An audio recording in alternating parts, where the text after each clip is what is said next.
Aš labai tikiu, kad mūsų klientai jaučia, kad tai yra rankų darbo gaminys. Ir kas yra tas rankų darbo gaminys? Tai yra tas gaminys, kuris yra sukurtas vieno žmogaus, tarkim.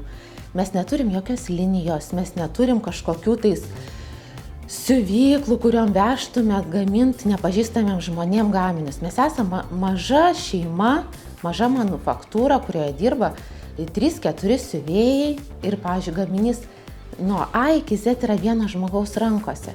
Aš jaučiu, kaip Kaunas, nežinau, ar taip kas nors yra išsireiškęs, tausoja mano laiką. Nes pagrindinis dalykas, kas mums yra labai svarbu finale gyvenime, yra laikas. Aš esu ilgesnius arba trumpesnius etapus gyvenime gyvenus didesniuose miestuose, užsienio miestuose, kad ir Vilniuje esu gyvenusi, puikus miestai, viskas gerai, bet aš jau jausdavau, kad miestas iš savo miesto siurbia mano brangų laiką. Šitas miestas yra puikus jaunam žmogui, puikus žmogui, kuris pradeda karjerą, tarkim, jis yra patogus.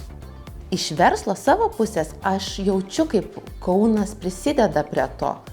Bet aš, pavyzdžiui, pati esu tas žmogus, kuris iniciatyviai, tarkim, nelaukia, o klausia.